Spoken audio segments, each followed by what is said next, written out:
We just discovered a brand new Druid OTK in standard here. As you can see, we just get to push 18 damage face with our Ziliax here, and we just finish him off with the Doomkin right after here. Hey guys, welcome back to a brand new episode of Road to Legend here. We're into the first game up against the Mage here, but I'm sure as you guys just saw here, we got an insane Druid OTK here, and be sure to stick around to see how we got that later on here in the video here. It's definitely worth your time, and it was just absolutely incredible to actually hit. But into the first game here, going up against this Mage. For the mulligan here, we ended up mulliganing our cards here, but we ended up getting very bad cards here to start. Nothing to play turn 1, doesn't look like anything to play turn 2 either, and we're probably just gonna pass here. At this stage, like, we're ideally hoping for an innervate top deck, honestly, because then we can at least go for the whelp here, get some tempo, get some mana on the board, and be able to deal with that greedy partner he just put on the board here. But we don't really get anything. We draw the 3 mana spell here, so we're probably just gonna go for hero power and just push the damage phase here. Nothing too crazy, not really any other option that we can go for here. So that'll be a slow turn from us here, but going up against the Mage, we're not really all too worried about their tempo or like them being too aggressive with minions. It's not really their play style.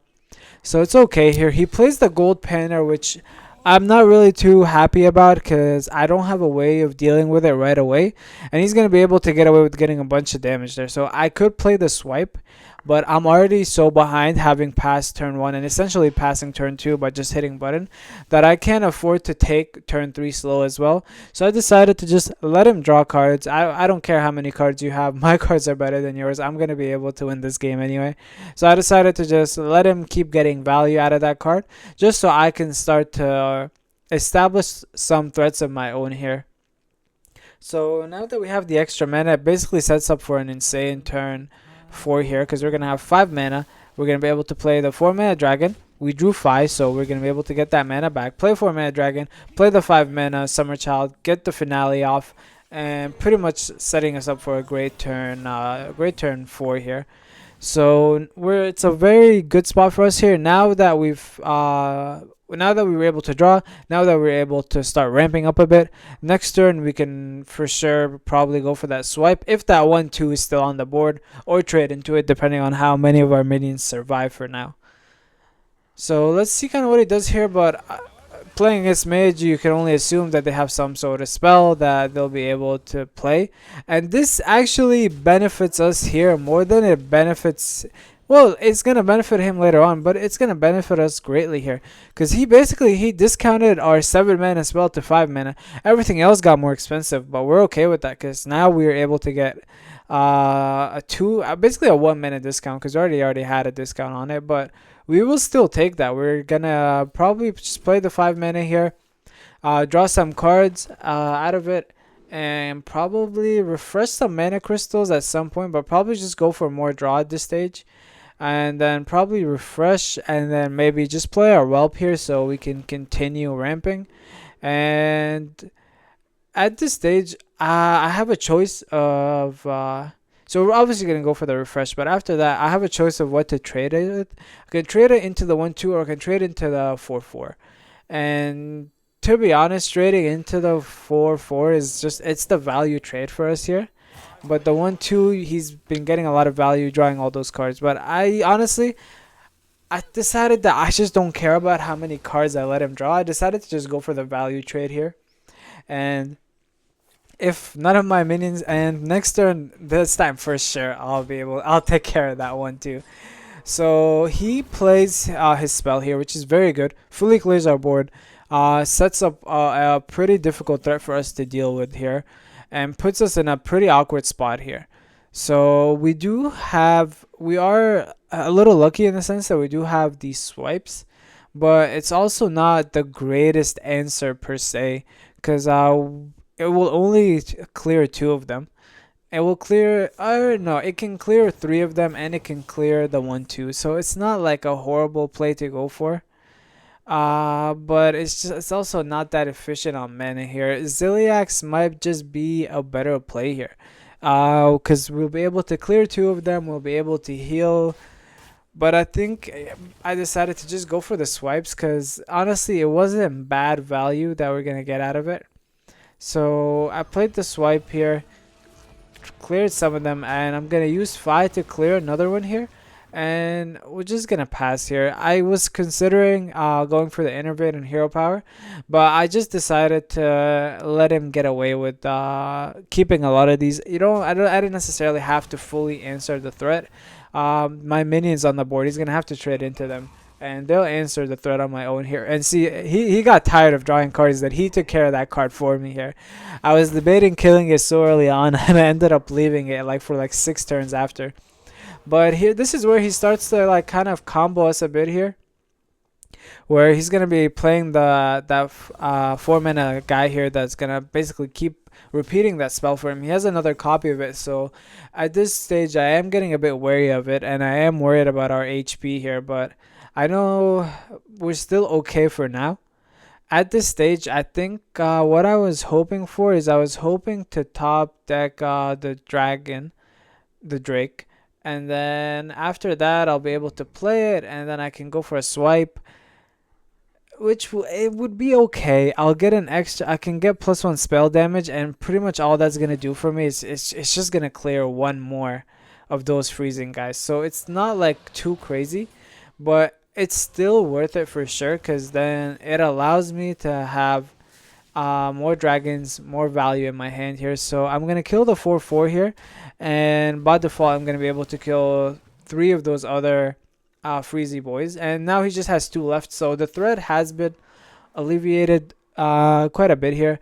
I don't care about my hero being frozen. I don't have a weapon. I know I have the hero power, but like odds are I'm not going to be trading anyway, so I'm okay with not having that ability.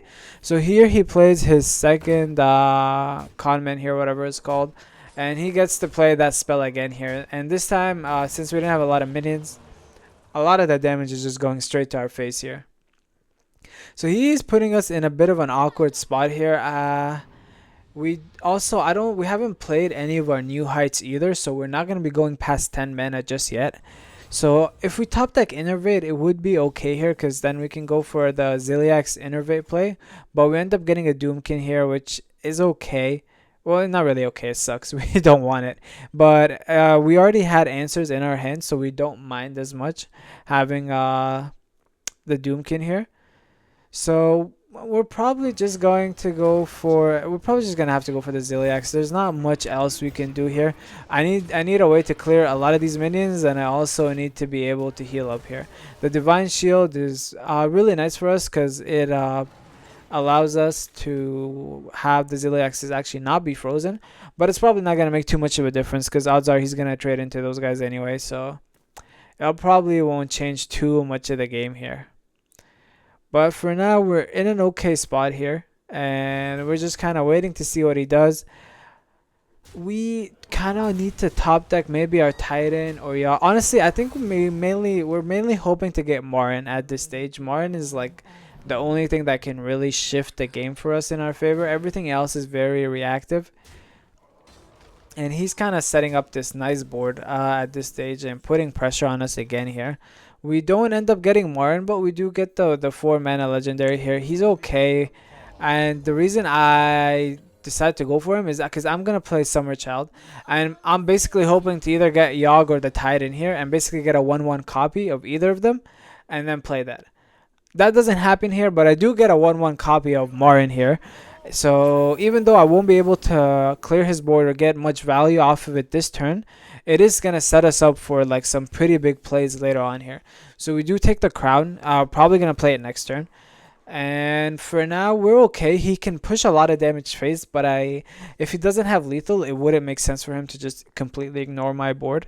So we're not too worried, even though he is a mage, so he could have a lot of spell damage and burn here that he's hiding. But for now, we're in an okay spot here. And yeah, we're just kind of waiting to see what he does here. And he's trading, and he plays his weapon here. So again, nothing too crazy here. So far, a slow turn from him, but he still has 6 mana to spare. So let's see what he does. Plays Under the Sea, draw a spell, summon a random minion here. So let's see what minion he ends up getting here. So yikes. So he clears our board, and he gets Deathwing. So very, very brutal turn for us here. You can see me there panicking. I'm like, what the hell just happened? What did he just do? How did he get all this value? So at this stage, I'm kind of like, okay, well, there's only one thing that really saves me, and it's Yogg. And if I don't get Yogg, I'm completely screwed. So I'm probably just gonna go for the 7 mana and then refresh mana crystals twice. And if we do get the Yogg, we're in a very good spot because then we'll be able to play it. If we don't get the Yogg, this game's pretty much over. We could go, if we don't get the Yogg, we can go for the 3 mana, try to look for a way out or a way to delay. But we're honestly praying to top deck the Yogg here, and we somehow get it. It's just some insane Yu-Gi-Oh luck is going on here. We believed in the heart of the cards. We manifested the Yogg, and we end up getting it here. So we're obviously gonna play it right here, and we're gonna force all these guys to attack each other. You see me click that force attack so fast there. We're stressed. We gotta make sure they all die here. So even though the Deathwing survives, we do get a bit. So we got a bit unlucky in the Deathwing surviving, but we did get lucky in the fact that it is frozen here, so he won't be able to push damage face.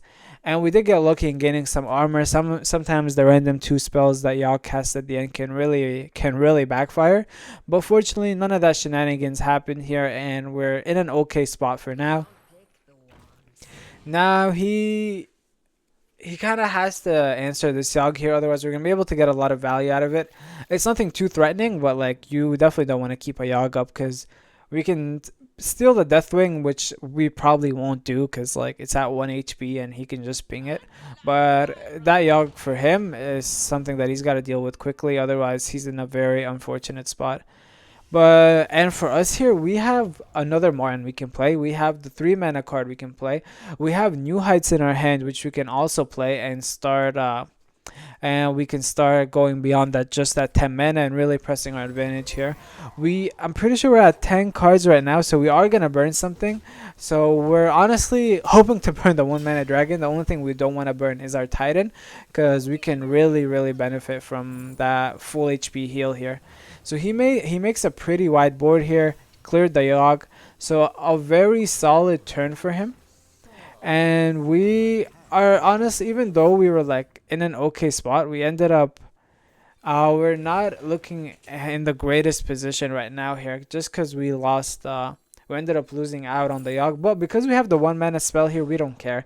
We have the swipe, so we know we can answer the majority of this board here. And I think we're gonna go for the 1 mana dragon here to get +1 spell damage. And that's going to actually allow us to clear 2 more minions here. So he'll only be left with the 2/3 here, which is now just a 2/1. So now we're just in an incredible spot. We're going to go for the Innervate. And it's either Sayama or the Greybow. And we decided to go for the Greybow because if you guys haven't seen the first episode, be sure to check it out. We got some insane value out of this card. And infinite value against the Mage, I mean. You gotta go for that. You can't let that slip up. So that's why we go for that Death Rattle guy here. And it also puts taunts in the way here. Even though he only has 2 damage that he can push, having the taunt to prevent that and just make sure that we're a little bit safer in terms of HP wise is very important for us. So let's kind of see what he does here. This is honestly make or break turn for him. For us, at this stage we're kind of just chilling. Because next turn I could go for the Marn, and I can go for the 3 mana card, the Wanderous Wand, and I can then just draw some cards in my deck. And honestly, the second I get my Titan, this game is pretty much over. I'm going to be back to full HP. I'm going to have a ton of value that this Mage probably can't keep up with. But the game's still not over here. He's still going for the clears here. So can he clear one of our Greybows here? He frees a minion. Okay, so he only freezes them. He takes some damage in the process. Nothing too crazy. So at this stage here, I'm very okay with how this is playing out so far. And I'm probably just going to go for the Martin play into the Wanderous Wand. That makes the most sense right now here. Martin, get the Wanderous Wand, hopefully to get the Titan. But okay, looks like I don't actually go for the Wanderous Wand play. I baited myself here. I go for even more pressure on the board. I think that's a bit greedy. Looking back at it, maybe I should have just gone for drawing cards and discounting them. Because being able to heal back to full really would have served us well here. So I'm probably just going to Hero Power and trade into that 2/1. just to get rid of it. We're at 14 HP, 2 taunts in the way, a massive board here that he has to deal with, otherwise he's gonna die. So things aren't looking too bad here. So I'm not sure, he plays the snake oil, which was pretty much free, and well, he didn't play it. It was cast when drawn, but there you go. He concedes. Hey, we do get the win here, and off to a really good start. 1 win away from ranking up here. So let's see if we can get it in our next game. We're into our next game here, and we're going up against the Shaman here, and let's see if we can get this win here and rank up here and get out of silver and get into gold here. So looking at our opening hand here, we actually get both 1/1 dragons here, and that's quite interesting against the Shaman here, because they might be playing kind of a sort of aggressive Shaman version. So having the 1/1s is quite good for us here. I considered keeping both, but I felt like that might be a bit too slow and too greedy. I wouldn't really be playing to the strength of my deck if I did that. So I only kept one of them, and we do get lucky there, top decking another dragon here. Top decking the Whelp Dragon out of everything here, probably one of the better versions there. He ends up playing, he passes turn 1, and then on turn 2 he plays this totem here. So that's very good for us here, because that's fairly slow from him. And if we're winning, I get on tempo while also managing to ramp up here. As you guys saw, we just coined out the new heights. Then we're really setting ourselves up for success here against the Shaman. So he plays this 3-mana card here. It's frozen, so honestly not a big deal for me, because that card's already frozen. I mean, I don't care. Obviously I want to get through that taunt eventually so I can be able to push damage face with my own minions, but for now it's not really a massive deal for us to deal with here. If we leave it on board, I can push damage face, but that's pretty much it. We don't get punished or anything like that, so we decided to just hero power and pass. Next turn we're gonna go for the Summer Child, draw some cards here. Hopefully draw 5 just primarily so I can be able to drop off that Whelp and be able to get some more mana here. So he goes for the transformation here, and it's interesting because, like, why would you transform such a weak card? But like, I understand why he did it so that he can then discover another spell. But I just feel like it was a bit of a waste. Like, that's a very good spell to have, that transform a minion into a 0/1 frog with taunt, especially against some of the cards that we have. So I do feel like he wasted it, but I also understand why he played it. But watching this back, he would definitely regret that play. So he goes for the 5-mana spell here to clear our guy here. Doesn't get any benefit off the lifesteal, and we do get a bit lucky here getting the Innervate. So at this stage I'm kind of debating if I should go for the dragon here as I initially wanted, or the Innervate into Doomkin, but I do go for the dragon into Trog here because I do get the finale off, and we had 7 mana crystals, so it's still decent value out of the card. Not 16 as you guys have seen in some of the previous episodes, but still good value here. So he plays his Titan right on curve here, so this is where I might have benefited from dropping the Doomkin instead of this play here. So hindsight is obviously 2020. I didn't think about him playing the Titan, but like, probably should have been more aware of that play here and kind of played around it. But we do end up playing the Doomkin now here to steal some mana. Reason I didn't go for Ziliax is because I know he's going to be able to deal with one of them very easily with the deal 20 damage to one minion. So I was like, okay, let's just avoid playing the Ziliax for now. Maybe try to bait him into using that Titan ability, and then we can drop the Ziliax on the next turn. And that's exactly what happens here for us. Played out exactly as we would have hoped. He plays the card we want him to play, but now that we top deck swipe, it does give us a few things to consider. But to be honest, there's nothing good enough for us to change our play. We still wouldn't be able to kill him, so we're probably just going to go for the Ziliax here and double trade into the 3/8 that's frozen here. Doomkin's an option because I did already play one new height, so I could go for that. What I decided to do here is go for the 6-mana play because I can draw cards, and then after I draw I can just refresh my mana crystals. But I drew the second swipe here, and that's where things got interesting because I'm now in a position where I'm like, I could just get all my mana back, and then I can, after getting my mana back, and just double swipe and I'll clear his Titan, and I'll also Honestly, I'll only clear the Titan. I probably will have to double swipe into the Titan. So I was like debating this play, but it works out for us because we did have the dragon. We got lucky top decking that, so I'm actually able to clear both of them here. So this was worked out quite well for us here. We managed to hold on to the Ziliax, managed to clear his Titan, and we're kind of just setting up for even better plays as the game continues here. So I think if you're giving this deck a try here, and the deck code's in the description if you want to, be sure to check it out. Try to get as much value as out of all your cards here. Just because you have an immediate answer doesn't mean you can't save it for later, because as you see with a lot of these games here, we end up saving a card like Ziliax or Yogg or the Titan, and then it ends up like making a massive difference later on here. So he goes for the this 6-mana play, which is a little underwhelming. So he had played the card that makes the battle card trigger 3 times, and so he changed that to a 4/5 3 times. So it's kind of funny interaction there, but it's a bit of an underwhelming play from him. A bit of an underwhelming turn 7. It's not bad. He put 2/4/5s on board, but like I have an immediate answer to this in the Ziliax, and that's kind of the benefit of what I was talking about of actually having kept the Ziliax in our hand here. Now we can actually answer this play with it instead of having it been wasted in the last one. So I decided to just trade into the trade into that guy there, the frozen 3/4. I just figured maybe I'll trade into it again next turn with the 2/1, or maybe I'll get another swipe with spell damage and then it will die that way. And it's kind of funny how long that card's actually stayed on the board for him.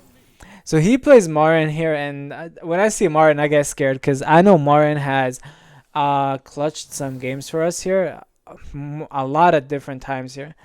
But he actually doesn't get he gets the value out of it 3 times here because he had played that miniature guy there, that 1/1. So he actually gets 3 Marin cards, whatever he ended up choosing, and he got like what 3, 6, 9 copies into his deck here. So very scary, very scary for us here, but we're still okay with it. We play the Doomkin to steal one of his mana crystals. We don't necessarily benefit from the mana, but like it hurts him more than it helps us at this point, which is all we care about. And you see there, having traded into that 3/4 last turn made it so we can trade into it this turn and push an extra 6 damage face here. So that trade ends up working out very nicely for us here. We were able to trade again. So he plays Zarok's Crown here, which makes sense. He has 3 copies of Zarok's Crown just in his hand here, so he can really get some insane plays going here. So honestly, like, this game can really take a turn, but I know if you guys remember from earlier, you probably know what's coming very soon here. But this is where, so at this stage he makes a massive board. It's very scary for us, but we're very lucky in the fact that we have Yogg in hand already. We don't have to even look for it. We've already drawn it. So that Yogg's immediately coming down. We don't even have to think about any other plays here. There's nothing else we can really do. We gotta go for the Yogg. We gotta have these guys attack each other, and that hopefully clear the board for us here. That math. Odds are whatever attacks each other, we will get a clear here depending on how it goes. And yeah, all these guys cleared. The Marin ends up staying here. But this is where the OTK comes in. As you see, we get Scrap Heap here. And honestly, I didn't even recognize it when it happened. Because, like, I was like, oh, okay. I'm not playing my Krog. What am I going to do with this? You see, I almost just dropped it by itself. And I forgot that once I dropped the WoW is where I realized that, oh, I have a mech on board. And I just got Wind Fury. This is about to be an insane kill here. And as you can see, again here, we do get the OTK with the Druid here. So maybe a new combo in Standard. I don't know how consistent it's going to be if you got to play Yogg and get the Spark Bots. But nonetheless, a very fun combo here. So I hope you guys enjoyed. And what an incredible win to hit gold on here. So you're going to be seeing soon. We're going to be getting into gold 9 here. So I hope you guys enjoyed. Please leave a like if you did and subscribe to see more gameplay. Peace.